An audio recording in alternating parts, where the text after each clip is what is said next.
बहुत पुरानी बात है। भारत के एक शांत और सुंदर गांव चंदनपुर में, जहां की हवाओं में मिट्टी की सोंधी महक और खेतों की हरियाली बसी थी, वहां पार्वती नाम की एक अत्यंत गुणवान स्त्री रहती थी। चंदनपुर एक ऐसा गांव था जहां सुबह की शुरुआत पक्षियों के कलरव और मंदिरों की घंटियों से होती थी, और पार्वती का जीवन भी इसी पवित्रता और सादगी में गुत्था हुआ था। वह एक ऊंचे और सुशिक्षित परिवार से आई थी, जहां उसने अपनी पढ़ाई पूरी की थी और एक शिक्षिका बनने का सपना देखा था। लेकिन विवाह के बाद उसने अपने परिवार की खुशी को सर्वोपरि रखा। उसके पति माधव एक सीधे साधे किसान और व्यापारी थे, जिनका मान सम्मान पूरे गांव में फैला हुआ था, और पार्वती ने अपने समर्पण से उस सम्मान को चार चांद लगा दिए थे। पार्वती का घर गांव के सबसे पुराने और प्रतिष्ठित घरों में से एक था, जिसकी दीवारों पर उसने खुद अपने हाथों से लिपाई पुताई की थी और हर कोने को प्यार से सजाया था। गांव के लोग अक्सर कहते थे कि इस घर की बरकत पार्वती के कदमों की आहट और उसके निस्वार्थ सेवा भाव में छिपी है, क्योंकि वह कभी थकती नहीं थी। सुबह सूरज निकलने से पहले उठकर आंगन बुहारना, गायों की सेवा करना और फिर पूरे परिवार के लिए चूल्हे पर रोटियां सेंकना उसकी दिनचर्या का एक अटूट हिस्सा बन गया था। उसने अपनी महत्वाकांक्षाओं को एक संदूक में बंद करके रख दिया था, क्योंकि उसे लगता था कि एक घर को स्वर्ग बनाने के लिए किसी एक को तो अपनी इच्छाओं की आहुति देनी ही पड़ती है। गर्मी के दिन थे और दोपहर की सुनहरी धूप नीम के पेड़ों की घनी छांव से छनकर पार्वती के आंगन में खेल रही थी, जहां वह बड़े धैर्य से दाल साफ कर रही थी। उस समय पार्वती का चेहरा किसी दिव्य ज्योति की तरह चमक रहा था, क्योंकि उसके मन में केवल अपने पति, सास ससुर और देवर देवरानी की सुख सुविधाओं का ही विचार निरंतर चलता रहता था। उसने कभी भी अपनी थकान का प्रदर्शन नहीं किया, भले ही उसकी कमर में दर्द हो या आंखों में नींद का भारीपन। वह हमेशा मुस्कुराते हुए सबकी सेवा में तत्पर रहती थी। माधव भी अपनी पत्नी की इस भक्ति से भली भांति परिचित था, लेकिन धीरे धीरे उसने इस त्याग को पार्वती का कर्तव्य मान लिया था और वह इसे सामान्य समझने लगा था। गांव के इस हिस्से में पानी की किल्लत होने पर पार्वती मीलों पैदल चलकर कुएं से पानी लाती थी, ताकि उसके ससुर को ताजे पानी से स्नान करने का सुख मिल सके। उसकी देवरानी, जो शहर से आई थी, अक्सर काम से जी चुराती थी, लेकिन पार्वती ने कभी शिकायत का एक शब्द भी अपनी जुबान पर नहीं लाया और चुपचाप सारा बोझ उठा लिया। वह मानती थी कि परिवार एक कच्चा धागा है, जिसे केवल प्रेम और धैर्य की सुई से ही पिरोया जा सकता है, अन्यथा वह टूटकर बिखर जाएगा। पार्वती की सास अक्सर गांव की अन्य महिलाओं से उसकी प्रशंसा करती थी, लेकिन उन प्रशंसाओं के पीछे कहीं न कहीं पार्वती के ऊपर बढ़ते काम के बोझ की कहानी छिपी थी। जब शाम ढलती और आसमान का रंग हल्का नारंगी होने लगता, तो पार्वती घर की चौखट पर दिया जलाकर ईश्वर से केवल यही प्रार्थना करती कि उसका परिवार हमेशा इसी तरह एकजुट रहे। उसने अपनी निजी खुशियों को इतनी गहराई में दफन कर दिया था कि अब उसे याद भी नहीं था कि उसे कभी किताबों से प्रेम था या वह बच्चों को पढ़ाना चाहती थी। गांव की बुजुर्ग महिला कस्तूरी, जो पार्वती को बचपन से जानती थी, अक्सर उसे देखती और सोचती कि यह लड़की कितनी भोली है, जो अपनी पहचान को पूरी तरह मिटा चुकी है। कस्तूरी ने एक दिन पार्वती से कहा भी था कि बेटी, अपना थोड़ा ध्यान भी रखा करो, पर पार्वती केवल एक मधुर मुस्कान के साथ बात टाल देती थी। पार्वती के जीवन में उस समय सब कुछ किसी शांत नदी की तरह बह रहा था, जिसमें कोई हलचल नहीं थी, लेकिन भीतर ही भीतर वह अपने सपनों को खोने की टीस महसूस करती थी। जब कभी वह गांव के स्कूल के पास से गुजरती और बच्चों के शोर को सुनती, तो उसकी आंखें भर आती थीं, पर वह तुरंत पल्लू से उन्हें पोंछ लेती थी। उसे लगता था कि एक आदर्श पत्नी और बहू का धर्म यही है कि वह अपने अस्तित्व को परिवार के अस्तित्व में विलीन कर दे, चाहे उसकी कीमत कुछ भी हो।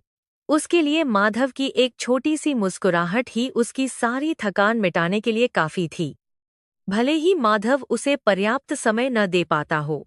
गांव के लोग पार्वती को लक्ष्मी का रूप मानते थे, क्योंकि जिस घर में वह रहती थी वहां कभी अन्न और धन की कमी नहीं महसूस हुई थी। ऐसा सबका अटूट विश्वास था। वह त्योहारों के समय पूरे घर को इतनी खूबसूरती से सजाती थी कि राह चलते लोग भी रुककर उस घर की भव्यता और शांति को निहारने लगते थे। लेकिन इस चमक धमक के पीछे पार्वती के हाथों के छाले और उसकी रातों की नींद गायब थी, जिसे किसी ने कभी गहराई से देखने या समझने की कोशिश नहीं की। उसने खुद को एक ऐसी मशीन बना लिया था जो केवल दूसरों को आराम देने के लिए चलती थी और खुद के लिए कोई मांग नहीं रखती थी। माधव का व्यापार धीरे धीरे बढ़ रहा था और उसे लगता था कि यह सब उसकी अपनी मेहनत और सूझबूझ का नतीजा है। वह पार्वती की प्रार्थनाओं और त्याग को भूलता जा रहा था।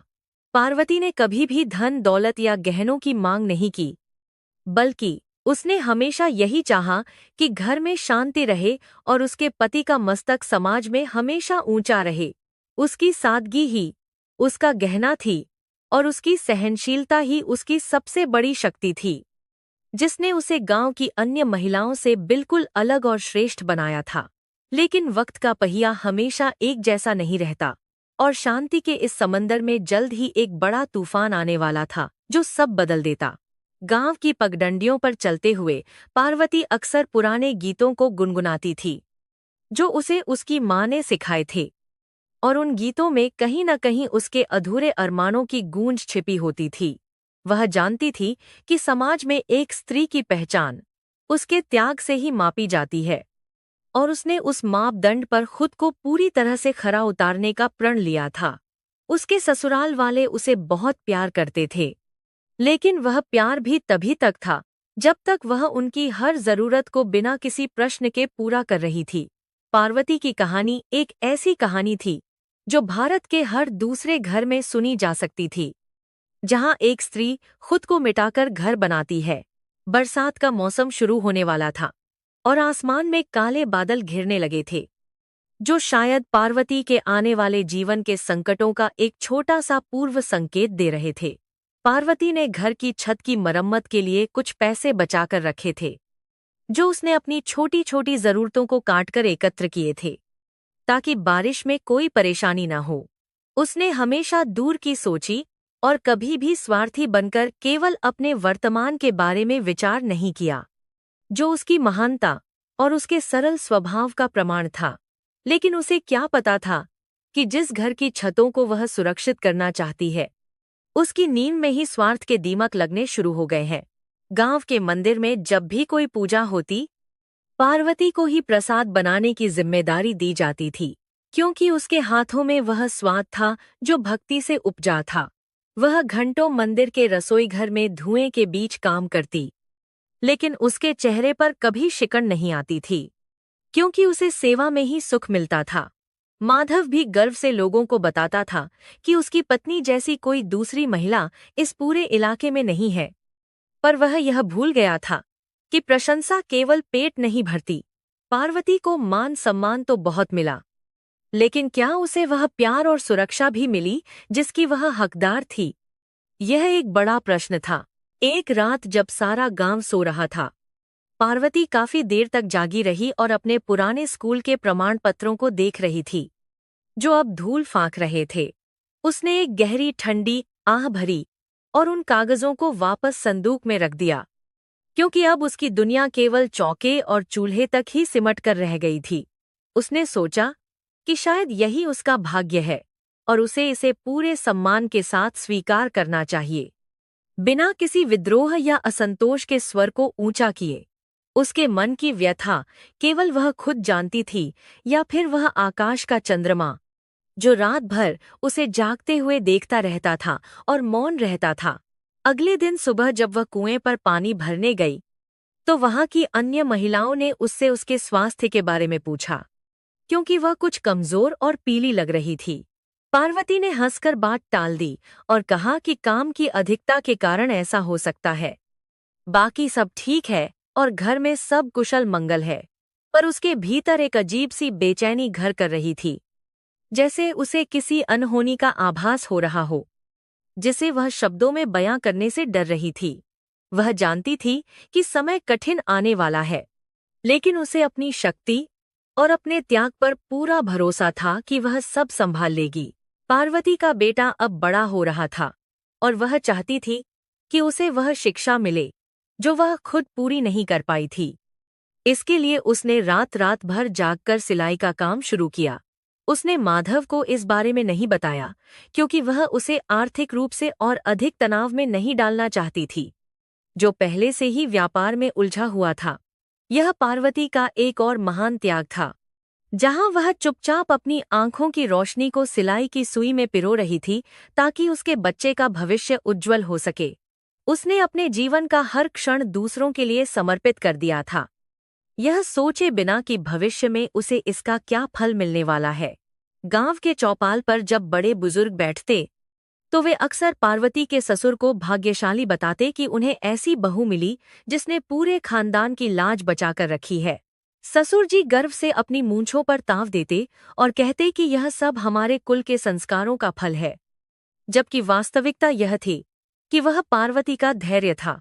पार्वती ने कभी इन बातों पर ध्यान नहीं दिया।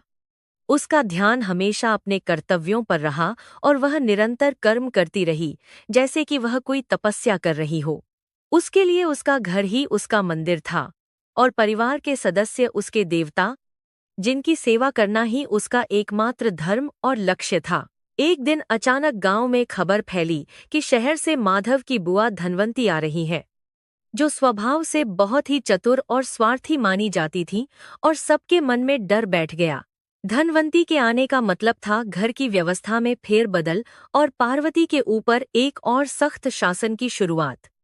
क्योंकि बुआ को कोई भी काम कभी पसंद नहीं आता था, पार्वती ने उनके स्वागत की तैयारी शुरू कर दी, बिना यह सोचे कि यह महिला उसके जीवन में दुखों का पहाड़ लेकर आने वाली है और उसकी खुशियों को छीन लेगी। उसने बुआ के लिए उनका पसंदीदा भोजन बनाया और उनके कमरे को फूलों से सजाया ताकि उन्हें घर जैसा महसूस हो सके और कोई कमी न रहे।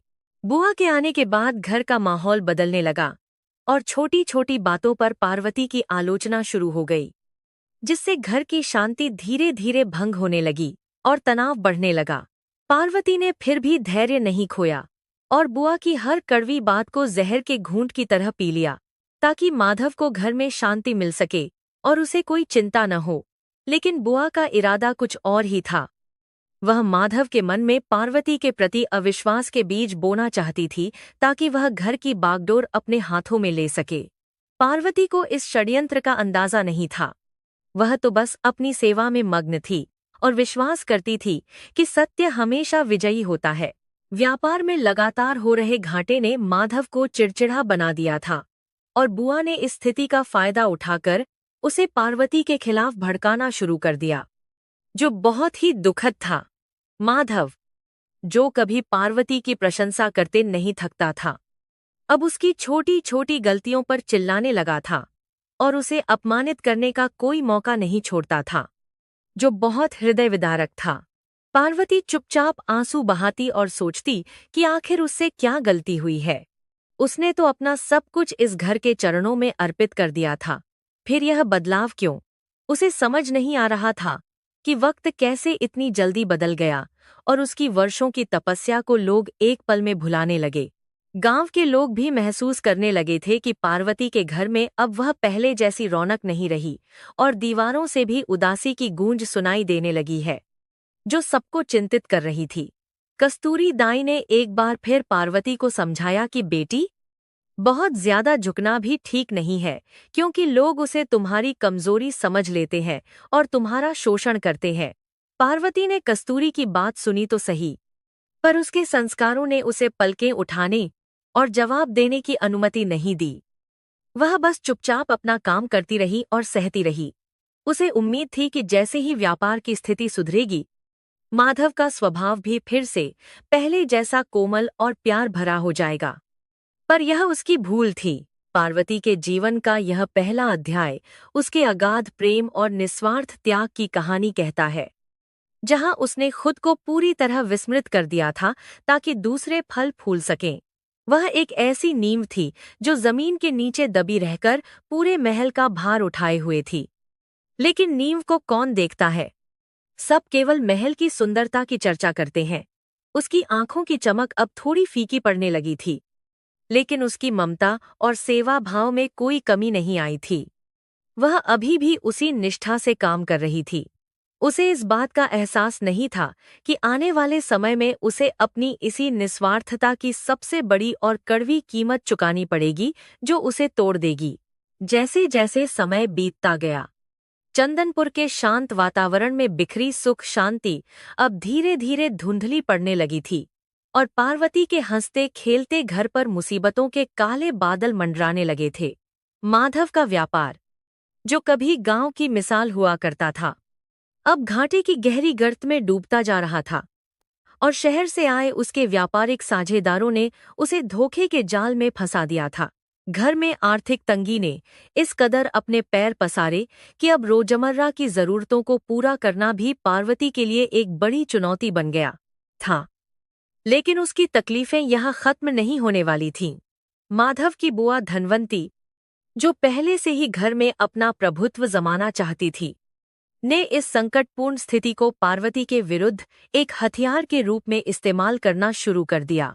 बुआ धनवंती रोज सुबह उठते ही माधव के कान भरना शुरू कर देती कि पार्वती का भाग्य ही खराब है, और जब से यह इस घर में आई है तभी से धीरे धीरे सब कुछ नष्ट हो रहा है।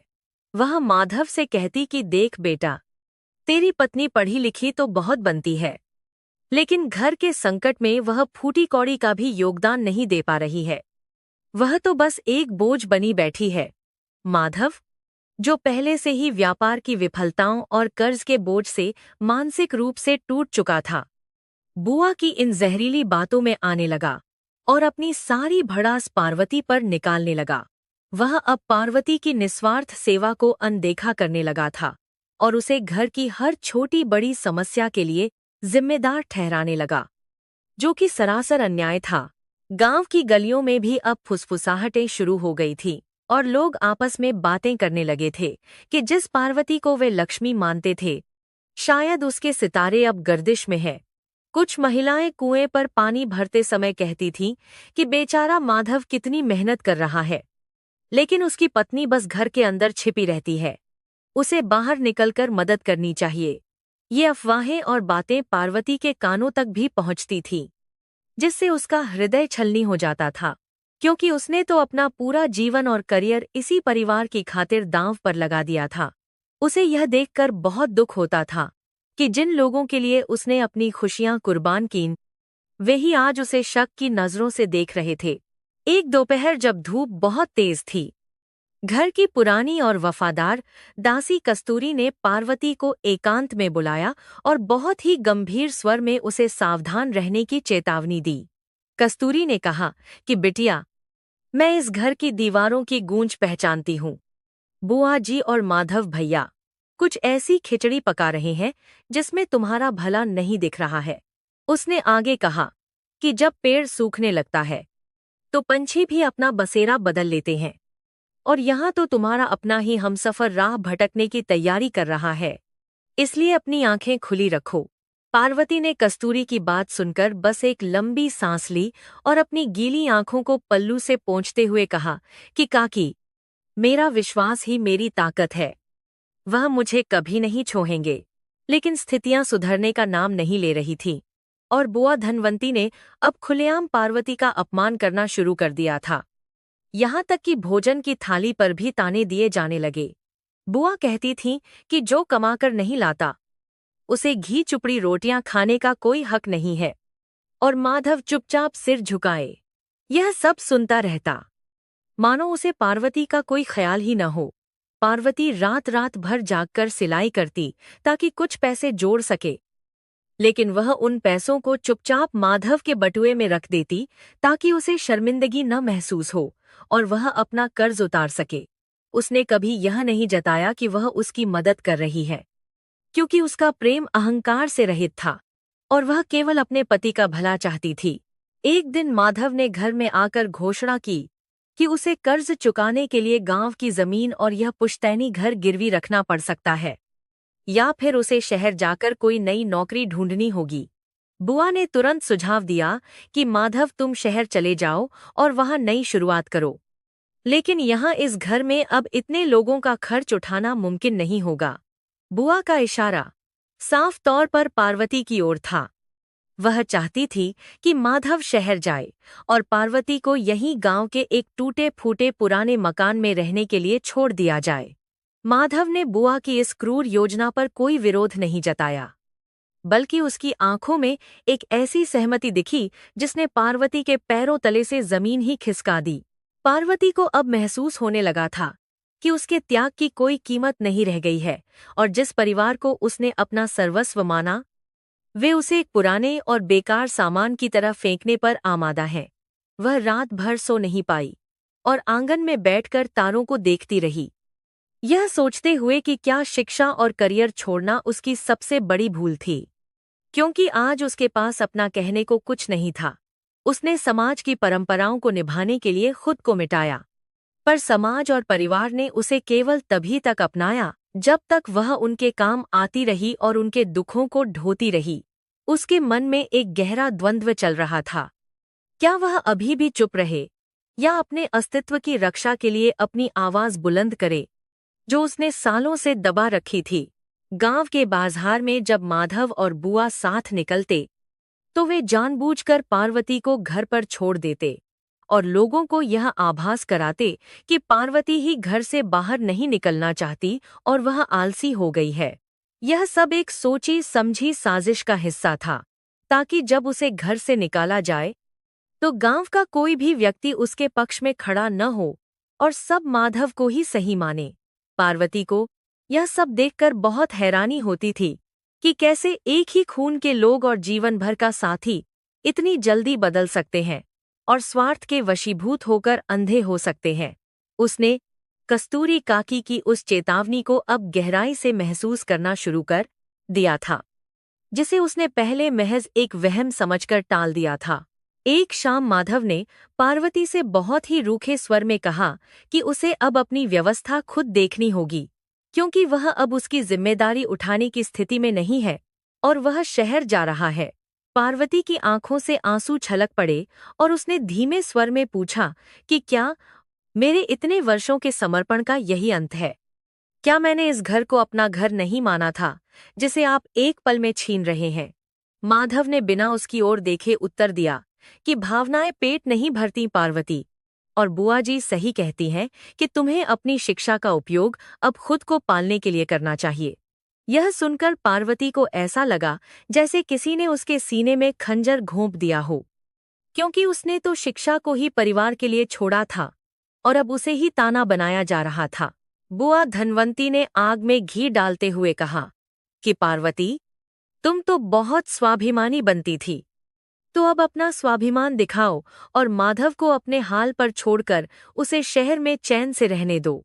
पार्वती समझ गई थी कि यहाँ रहने का अब कोई अर्थ नहीं है, जहाँ उसकी गरिमा और उसके प्रेम का कोई मूल्य नहीं बचा है।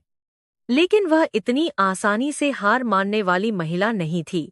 उसने तय किया कि वह इस घर को इतनी आसानी से नहीं छोड़ेगी, क्योंकि इस घर की नींव में उसकी जवानी के सपने और उसकी मेहनत का पसीना समाया हुआ है। उसे अब एहसास हुआ कि त्याग और कायरता के बीच एक बहुत बारीक रेखा होती है, जिसे उसने अनजाने में पार कर लिया था और अब उसे वापस लौटना होगा। अगले कुछ दिनों तक घर में एक अजीब सी खामोशी छाई रही, जैसे तूफान आने से पहले की शांति होती है, जहां हर कोई एक दूसरे से नजरें चुरा रहा था और अपनी अपनी चालें चल रहा था। माधव शहर जाने की तैयारी में जुटा था और बुआ जी घर के गहने और कीमती सामान समेटने में लगी थीं, ताकि वे सब कुछ लेकर शहर जा सके और पार्वती को खाली हाथ छोड़ दें। पार्वती चुपचाप सब देख रही थी, लेकिन इस बार उसकी आंखों में आंसू नहीं, बल्कि एक नई चमक थी, एक ऐसा संकल्प जो उसने पहले कभी महसूस नहीं किया था। वह समझ गई थी कि उसे अपनी लड़ाई खुद लड़नी होगी और इस घर की मर्यादा को बचाने के लिए उसे अब एक कठोर निर्णय लेना ही होगा। गांव के मुखिया और कुछ अन्य बुजुर्गों के बीच भी यह चर्चा पहुंच चुकी थी कि माधव अपनी पत्नी को छोड़ रहा है, जिससे गांव के माहौल में एक तरह की बेचैनी और असंतोष फैलने लगा था। कस्तूरी काकी ने गांव के मंदिर के पास कुछ वृद्ध महिलाओं से बात की और उन्हें बताया कि कैसे पार्वती के साथ अन्याय हो रहा है और कैसे बुआ धनवंती पूरे परिवार को बर्बाद कर रही है। धीरे धीरे एक जनमत तैयार होने लगा था, लेकिन पार्वती अभी भी मौन थी, क्योंकि वह चाहती थी कि सत्य अपने आप सबके सामने आए और वह किसी पर कीचड़ नहीं उछालना चाहती थी। उसे अपनी सत्यनिष्ठा पर भरोसा था। भले ही फिलहाल वक्त उसके खिलाफ था और उसके अपने ही उसके सबसे बड़े शत्रु बन गए थे। एक रात पार्वती ने देखा कि बुआ जी अलमारी से वह संदूक निकाल रही है जिसमें पार्वती के शादी के गहने और उसकी माँ द्वारा दी गई कुछ निशानियां रखी हुई थीं, जिन्हें वह शहर ले जाना चाहती थी। पार्वती ने उन्हें रोकने की कोशिश की, लेकिन बुआ ने उसे धक्का दे दिया और कहा कि यह सब अब माधव का है और कर्ज चुकाने के लिए इसे बेचना पड़ेगा। तुम्हारा इस पर कोई हक नहीं है। माधव भी पास ही खड़ा था, लेकिन उसने अपनी पत्नी को अपमानित होते देख भी अपनी आंखें फेर लीं, जिससे पार्वती का दिल पूरी तरह से टूटकर बिखर गया। उसने जान लिया कि जिस व्यक्ति के लिए उसने अपनी दुनिया छोड़ी, वह व्यक्ति उसकी मामूली सी रक्षा भी नहीं कर सकता था और वह पूरी तरह अकेला रह गई थी। आर्थिक संकट इतना गहरा गया था कि रसोई में अनाज के दाने भी कम पड़ने लगे थे। फिर भी पार्वती ने गांव के किसी व्यक्ति से मदद नहीं मांगी, क्योंकि वह अपने ससुराल की इज्जत को सड़क पर नहीं लाना चाहती थी। वह खुद भूखी सो जाती, लेकिन उसने बुआ और माधव को हमेशा समय पर भोजन दिया, चाहे वह कितना भी साधारण क्यों न हो, क्योंकि उसने सेवा का धर्म कभी नहीं छोड़ा था। लेकिन उसकी यह उदारता भी माधव के हृदय को पिघला नहीं सकी। वह तो बस बुआ के कहे अनुसार शहर जाने और एक नई, बंधन मुक्त जिंदगी जीने के सपने देखने में व्यस्त था। पार्वती के लिए यह समय किसी अग्नि परीक्षा से कम नहीं था, जहां उसे अपने ही चरित्र और अपने ही अस्तित्व की जंग लड़नी पड़ रही थी। गांव के कुछ चालाक लोगों ने, जो माधव के कर्जदार थे, अब घर पर आकर शोर मचाना शुरू कर दिया था और वे पार्वती के साथ बदतमीजी करने लगे थे, जिससे स्थिति और भी खराब हो गई। माधव ने उन लोगों का सामना करने के बजाय खुद को कमरे में बंद कर लिया, जबकि पार्वती निडर होकर बाहर निकली और उन लोगों को शांत किया। वादा किया कि सबका पैसा चुकाया जाएगा। उसकी इस हिम्मत को देखकर गांव के लोग हैरान रह गए, क्योंकि उन्होंने हमेशा उसे एक दबदबू और शांत बहू के रूप में देखा था, जो कभी ऊंची आवाज में बात नहीं करती थी। यह पार्वती का एक नया रूप था, जो संकट की घड़ी में निखर कर सामने आया था और जिसने यह साबित कर दिया कि वह केवल सेवा ही नहीं, बल्कि नेतृत्व भी कर सकती है। बुआ धनवंती को पार्वती का यह निडर रूप पसंद नहीं आया और उसने माधव से कहा कि देखो, तुम्हारी पत्नी अब तुम्हारे काबू से बाहर हो रही है और गांव वालों के सामने तुम्हें नीचा दिखा रही है। माधव के मन में हीन भावना घर कर गई और उसने पार्वती को डांटते हुए कहा कि उसे बीच में पड़ने की कोई जरूरत नहीं है, वह सब संभाल लेगा। भले ही वह असल में कुछ नहीं कर पा रहा था। पार्वती ने पहली बार माधव की आंखों में आंखें डालकर कहा कि जब घर का मुखिया कमजोर पड़ जाता है, तो घर की स्त्री को ही ढाल बनना पड़ता है, और मैं वही कर रही हूँ। इस जवाब ने माधव को निरुत्तर कर दिया, लेकिन उसके भीतर का क्रोध और भी बढ़ गया, क्योंकि उसे अपनी असफलता का एहसास हो रहा था जो उसे सहन नहीं था। अध्याय के अंत तक स्थिति इतनी तनावपूर्ण हो गई थी कि अब घर के बंटवारे और पार्वती को बेदखल करने की बातें सरेआम होने लगी थीं, और माधव ने शहर जाने का अपना टिकट भी करवा लिया था। पार्वती को अब अपनी अगली योजना तैयार करनी थी, क्योंकि वह जानती थी कि जिस दिन माधव शहर जाएगा, उसे भी घर से बाहर कर दिया जाएगा और उसके पास सिर छुपाने की कोई जगह नहीं होगी। उसने अपने पुराने दस्तावेजों को फिर से निकाला और उन लोगों से संपर्क करने का सोचा जो कभी उसके पिता के मित्र थे और उसकी शिक्षा की सराहना करते थे। उसने हार न मानने का फैसला किया था, क्योंकि वह जानती थी कि अगर वह आज टूट गई तो चंदनपुर की किसी भी बेटी को कभी अपनी प्रतिभा पर गर्व करने का साहस नहीं होगा। कस्तूरी काकी ने रात के अंधेरे में पार्वती के पास आकर उसे एक पुरानी चाबी दी और कहा कि यह उनके पुराने पुश्तैनी कमरे की चाबी है अगर कभी जरूरत पड़े तो वह वहां रह सकती है। पार्वती ने काकी का शुक्रिया अदा किया, लेकिन उसके मन में कुछ और ही चल रहा था। वह इस घर को छोड़कर भागना नहीं चाहती थी, बल्कि वह इसे फिर से संवारना चाहती थी। उसने सोचा कि जो घर उसने अपने प्यार से सींचा है, उसे वह किसी लालची और स्वार्थी महिला के हाथों में ऐसे ही बर्बाद होने के लिए नहीं छोड़ सकती। अब वह समय आ गया था जब पार्वती को अपनी कोमलता त्याग कर काली का रूप धारण करना था, ताकि वह अपने अधिकारों और अपने आत्मसम्मान की रक्षा कर सके।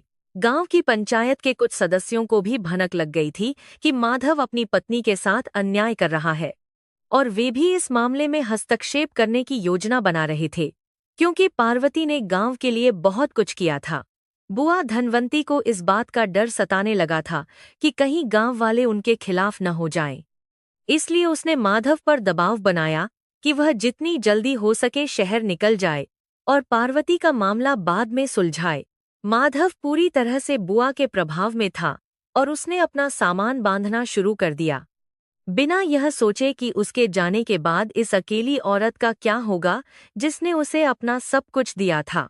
इस भाग के अंत में पार्वती ने खुद को एक बड़े निर्णय के लिए तैयार कर लिया था और उसने अपनी सिलाई की मशीन को आंगन के बीचों बीच रख दिया, जो उसके स्वावलंबन का प्रतीक था। उसने माधव की ओर देखा और शांत स्वर में कहा कि आप शहर जा सकते हैं, लेकिन याद रखिएगा कि यह घर आपकी बुआ का नहीं, बल्कि हम सबका है, और मैं इसे टूटने नहीं दूंगी। माधव बिना कुछ बोले चला गया, लेकिन उसकी आंखों में एक अजीब सा डर था, जैसे वह जानता हो कि वह गलत कर रहा है, पर उसमें सच बोलने का साहस नहीं था। अब पार्वती के सामने एक लंबी और कठिन लड़ाई थी, जहां उसे न केवल अपनी गृहस्थी बचानी थी, बल्कि समाज में अपना खोया हुआ सम्मान भी वापस पाना था। माधव के शहर चले जाने के बाद चंदनपुर के उस बड़े पुश्तैनी घर में एक भारी सन्नाटा पसर गया था, जिसे केवल बुआ धनवंती की तीखी आवाज ही कभी-कभी भंग करती थी। पार्वती अब पूरी तरह अकेली थी, लेकिन उसने हार मानने के बजाय अपने भीतर की सोई हुई शक्ति को जगाने का फैसला किया और अपनी शिक्षा को अपना सबसे बड़ा हथियार बनाने की ठानी। उसने गांव की उन छोटी बच्चियों को अपने आंगन में बुलाना शुरू किया, जिनकी पढ़ाई पैसों की कमी या रूढ़िवादी सोच के कारण छूट गई थी, ताकि वह उन्हें शिक्षित कर सके। बुआ को यह बिल्कुल रास नहीं आ रहा था, और उन्होंने गांव भर में यह अफवाह फैला दी कि पार्वती घर की मर्यादा को ताक पर रखकर बाहर वालों को घर में घुसा रही है। धीरे धीरे घर के गुप्त रहस्य और बुआ की साजिशें सबके सामने आने लगी थीं, क्योंकि पार्वती ने अब अपनी चुप्पी तोड़कर घर के हिसाब किताब की जांच शुरू कर दी थी। उसे पता चला कि माधव का व्यापार केवल बाजार के घाटे से नहीं डूबा था, बल्कि बुआ ने गुप्त रूप से घर के धन का एक बड़ा हिस्सा अपने निजी खातों में स्थानांतरित कर दिया था। पार्वती ने जब यह कड़वा सच उजागर किया, तो बुआ ने उसे जान से मारने तक की धमकी दे डाली और उसे चुड़ैल तथा कुल्टा जैसे अपमानजनक शब्दों से संबोधित करना शुरू कर दिया। गांव की महिलाएं, जो पहले पार्वती को शक की निगाह से देख रही थीं, अब धीरे धीरे उसके पास आने लगी थीं, क्योंकि उन्होंने उसकी मेहनत और उसकी सच्चाई को पहचान लिया था। कस्तूरी काकी, जो वर्षों से इस घर की गवाह रही थीं, उन्होंने एक दिन गांव के चौक पर खड़े होकर जोर जोर से चिल्लाना शुरू कर दिया कि इस घर की लक्ष्मी को सताया जा रहा है। उन्होंने सबके सामने वह कागज दिखाया जो उन्होंने गलती से बुआ के कमरे से उठाया था, जिसमें माधव को बेदखल करने और सारी संपत्ति बुआ के नाम करने की योजना साफ लिखी थी। यह खबर जंगल की आग की तरह पूरे चंदनपुर में फैल गई और लोगों को समझ आने लगा कि पार्वती, जिसे वे अब तक असहाय समझ रहे थे, दरअसल वह एक गहरी साजिश का शिकार थी। पार्वती ने भी अब अपना स्वर ऊंचा किया और स्पष्ट कर दिया कि वह इस घर की बहू है और वह इसे किसी लुटेरे के हाथ में नहीं जाने देगी। जैसे जैसे दिन बीतते गए, घर के भीतर छिपे हुए काले राज एक एक करके परत दर परत खुलने लगे, जिससे माधव की कायरता और बुआ की क्रूरता का चेहरा सबके सामने नग्न हो गया। पार्वती ने पाया कि उसके गहने जो बुआ ने कर्ज चुकाने के नाम पर लिए थे, वे बेचे नहीं गए थे, बल्कि शहर के एक बड़े साहूकार के पास बुआ के अपने नाम पर गिरवी रखे गए थे। यह जानकर पार्वती का खून खौल उठा, क्योंकि उसे एहसास हुआ कि जिस पति के लिए उसने अपनी खुशियां कुर्बान कर दीं, उसने भी उसे इस धोखे के दलदल में अकेला छोड़ दिया था। उसने अब गांव की पंचायत बुलाने का फैसला किया ताकि वह न्याय की मांग कर सके और उस घर की गरिमा को बहाल कर सके जो अब खतरे में था। बुआ धनवंती ने स्थिति को अपने हाथ से निकलते देख गांव के कुछ दबंगों को पैसे देकर पार्वती को डराने की कोशिश की ताकि वह चुपचाप गांव छोड़कर कहीं दूर चली जाए और पीछे न मुड़े। एक रात जब पार्वती अपने कमरे में अकेली पड़ रही थी, तो कुछ लोगों ने उसके आंगन में पत्थर फेंके और उसे चेतावनी दी कि यदि वह कल सुबह तक घर खाली नहीं करती तो अंजाम बुरा होगा। लेकिन पार्वती के चेहरे पर डर की एक भी लकीर नहीं थी। वह तो बस उस सत्य के प्रकाश की प्रतीक्षा कर रही थी जो जल्द ही पूरे गांव को दिखाई देने वाला था। उसने उन पत्थरों को उठाकर एक कोने में जमा किया और मन ही मन कहा कि इन्हीं पत्थरों से वह अपने नए और मजबूत जीवन की नींव रखेगी। गांव के बुजुर्गों ने जब पार्वती की आपबीती और बुआ की धोखाधड़ी के सबूत देखे तो वे दंग रह गए और उन्हें अपनी उस पुरानी सोच पर पछतावा हुआ जिसने एक भली स्त्री को दोषी माना था। पार्वती ने पंचायत के सामने खड़े होकर अत्यंत शांत परंतु दृढ़ स्वर में कहा कि मैंने अपनी शिक्षा छोड़ी, अपना करियर छोड़ा और अपनी पहचान मिटा दी ताकि यह घर बना रहे, लेकिन बदले में मुझे अपमान मिला। उसने माधव को भी एक संदेश भेजा जिसमें उसने साफ लिखा था कि यदि वह अब भी नहीं लौटा और उसने सत्य का साथ नहीं दिया तो वह उसे हमेशा के लिए भुला देगी। यह पार्वती का एक ऐसा रूप था जिसे देखकर पूरा गांव स्तंभित था, क्योंकि एक शांत नदी अब विकराल रूप धारण कर चुकी थी। इस भाग के अंत में गांव के लोगों ने पार्वती के चारों ओर एक सुरक्षा घेरा बना लिया था और बुआ धनवंती को घर के भीतर ही नजरबंद जैसा कर दिया गया था ताकि वह भाग न सके। पार्वती ने घोषणा की कि वह अब केवल एक पत्नी या बहू बनकर नहीं रहेगी, बल्कि वह इस गांव की उन सभी महिलाओं की आवाज बनेगी जिनके त्याग को कमजोरी समझा जाता है। उसने अपनी सिलाई की मशीन और अपनी किताबों को अपने जीवन का नया केंद्र बना लिया था और वह अब किसी भी सहारे की मोहताज नहीं रह गई थी। सत्य का प्रकाश अब चंदनपुर अभिप्रकाश के अभर सामानी को और सभी अभर सामानी के अभर बाज की गलियों में फैलने लगा था और पार्वती उस प्रकाश की मशाल बनकर सबसे आगे खड़ी थी। अपनी नई पहचान की ओर बढ़ते हुए पार्वती ने यह भी स्पष्ट कर दिया कि वह किसी से प्रतिशोध नहीं लेना चाहती, बल्कि वह केवल अपना खोया हुआ सम्मान और वह घर वापस चाहती है जिसे उसने अपने पसीने से सींचा था। उसने माधव के लौटने का इंतजार करने का फैसला किया, लेकिन इस बार वह किसी याचक की तरह नहीं बल्कि एक निर्णायक की तरह उसके सामने खड़ी होने वाली थी। गांव के मंदिर की घंटियां अब पार्वती के पक्ष में बज रही थीं और हवाओं में भी अब न्याय की गंध महसूस की जा सकती थी, जो आने वाले बदलाव का संकेत दे रही थी। उसने अपनी आंखों के आंसू पूरी तरह सुखा लिए थे और अब उनमें केवल एक चमक थी, जो उन सभी के लिए एक सबक थी जो प्रेम और त्याग का गलत अर्थ निकालते हैं। अगले दिन की सुबह चंदनपुर के इतिहास में एक निर्णायक सुबह थी, जब गांव के विशाल बरगद के पेड़ के नीचे पूरी पंचायत बैठी थी और गांव का हर एक निवासी वहां उपस्थित था। पार्वती अत्यंत साधारण परंतु गरिमामय वेशभूषा में सभा के बीचों बीच खड़ी थी और उसके सामने बुआ धनवंती का चेहरा डर और क्रोध के मिश्रण से पीला पड़ चुका था।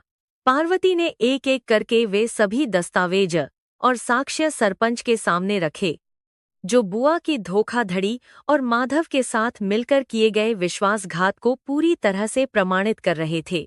गांव के बुजुर्ग, जो कभी पार्वती की चुप्पी को उसकी कमजोरी समझते थे, आज उसकी तार्किक बातों और साहस को देखकर दंग रह गए और उन्होंने उसे पूरा सम्मान दिया। पंचायत में पार्वती ने ऊंचे स्वर में कहा कि एक स्त्री का त्याग उसकी कायरता नहीं होती, बल्कि वह उस घर को जोड़ने का एक प्रयास होता है जिसे लोग अक्सर उसकी मजबूरी समझ लेते हैं। उसने गांव वालों को बताया कि कैसे बुआ ने व्यापार में घाटे का नाटक रचा और घर के पुश्तैनी गहनों को चोरी छिपे अपने नाम करवा लिया, जबकि वह सब पार्वती का स्त्रीधन था। बुआ ने बीच में चिल्लाकर पार्वती को चुप कराने की कोशिश की, लेकिन सरपंच ने उन्हें कड़ी फटकार लगाते हुए कहा कि आज इस आंगन में केवल सत्य की गूंज सुनाई देगी।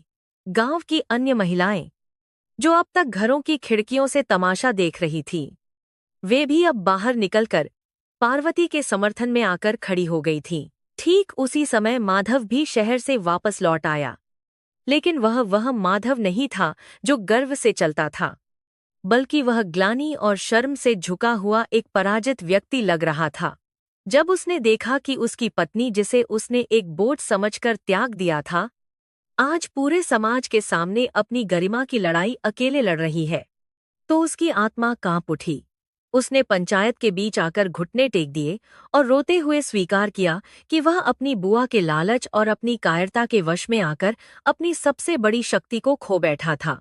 माधव की इस स्वीकारोक्ति ने बुआ के रहे सहे झूठ के पुल्लिंदों को भी ढा दिया और अब उनके पास छिपने के लिए कोई जगह नहीं बची थी। सरपंच ने कड़ा निर्णय सुनाते हुए आदेश दिया कि बुआ धनवंती को तुरंत वह सारा धन और गहने वापस करने होंगे जो उन्होंने छल से हथियाए थे, अन्यथा उन्हें गांव से बहिष्कृत कर दिया जाएगा। बुआ ने जब देखा कि अब कोई भी उनके पक्ष में नहीं है, यहाँ तक कि माधव भी उनके खिलाफ खड़ा है, तो उन्होंने अपनी हार मान ली और सारा सामान लौटाने का वादा किया। गांव के लोगों ने बुआ को धिक्कारा और उन्हें गांव की सीमा से बाहर जाने का आदेश दिया, क्योंकि उन्होंने एक पवित्र रिश्ते को कलंकित करने का अक्षम्य प्रयास किया था। पार्वती ने इस पूरी कंतनी में और उन्होंने गांव की सीमा से बाहर की पता और उन्हें गांव की सीमा से बाहर जाने की सीमा से बाहर की पता थी। प्रक्रिया के दौरान अपनी मर्यादा नहीं खोई। उसने न तो अपशब्द कहे और न ही किसी पर हाथ उठाया, जो उसकी उच्च शिक्षा का प्रमाण था। माधव ने पार्वती के पास जाकर उससे माफी मांगी और वापस घर चलने का अनुरोध किया, लेकिन पार्वती ने उसे तुरंत माफ नहीं किया, बल्कि उसे यह एहसास दिलाया कि भरोसा कमाना पड़ता है। उसने स्पष्ट किया कि घर में शांति तभी लौटेगी जब हर सदस्य एक दूसरे के योगदान का सम्मान करेगा और किसी भी स्त्री के त्याग को उसकी नियति नहीं माना जाएगा। गांव के लोगों ने पार्वती के इस निर्णय की सराहना की और उसे गांव की न्याय की प्रतिमूर्ति के रूप में सम्मानित किया, जिससे पूरे माहौल में एक सकारात्मक ऊर्जा फैल गई। घर जो अब तक कलह और साजिशों का अड्डा बन गया था, अब फिर से एक मंदिर की तरह पवित्र और शांत महसूस होने लगा था। उस शाम घर में एक विशेष शुद्धि पूजा का आयोजन किया गया, जिसमें गांव के सभी लोगों ने हिस्सा लिया और पार्वती ने स्वयं अपने हाथों से सबके लिए प्रसाद तैयार किया। माधव ने घर के कामों में पार्वती का हाथ बटाना शुरू किया और उसने कसम खाई कि वह कभी भी किसी बाहरी व्यक्ति की बातों में आकर अपने परिवार की नींव को कमजोर नहीं होने देगा। बुआ अपना बोरिया बिस्तर समेटकर शहर वापस चली गई थी और उनके जाने से घर की दीवारों पर जमी उदासी की परतें भी जैसे हमेशा के लिए धुलकर साफ हो गई थीं। आंगन में फिर से बच्चों की खिलखिलाहट सुनाई देने लगी थी और तुलसी के पौधे के पास जलता हुआ दिया अब पहले से कहीं अधिक तेज रोशनी दे रहा था। पार्वती ने अपनी सिलाई की मशीन को अब घर के मुख्य कमरे में स्थान दिया, ताकि सबको याद रहे कि यह मशीन केवल कपड़ा सिलने का साधन नहीं, बल्कि उसकी आत्मनिर्भरता की पहचान है। उसने गांव की महिलाओं के लिए एक केंद्र खोलने का निर्णय लिया, जहां वह उन्हें शिक्षित करने के साथ साथ स्वरोजगार के तरीके भी सिखा सके, ताकि कोई और पार्वती संकट में न पड़े। गांव के मुखिया ने इस नेक काम के लिए पंचायत की जमीन देने का वादा किया और पार्वती की बुद्धिमत्ता को गांव के विकास के लिए एक वरदान की तरह स्वीकार किया। अब उस घर में अधिकारों और कर्तव्यों का एक सुंदर संतुलन स्थापित हो चुका था, जिसने पुराने घावों को भरने का काम बड़ी तेजी से शुरू कर दिया था। रात के समय जब पूरा गांव धीरे धीरे नींद की आगोश में समा रहा था, पार्वती और माधव ने आंगन में बैठकर लंबी बातें की और अपने भविष्य की नई योजनाएं बनाईं। माधव ने अपनी पत्नी को वचन दिया कि वह उसकी शिक्षा और उसके सपनों को फिर से जीवित करने में उसका पूरा सहयोग करेगा और उसे कभी पीछे नहीं रहने देगा। पार्वती के और उसे कभी दस्कर में बताएंगे। पार्वती के एकरे सीकरे के सताए ने, जिनकी साथ मन का बोझ अब पूरी तरह हल्का हो चुका था, क्योंकि उसने न केवल अपना घर बचाया था, बल्कि अपनी खोई हुई पहचान और आत्मसम्मान को भी फिर से प्राप्त कर लिया था। यह जीत केवल उसकी नहीं थी, बल्कि उन सभी स्त्रियों की थी जो चुपचाप सहती हैं और एक दिन अपनी शक्ति का परिचय पूरी दुनिया को देती हैं।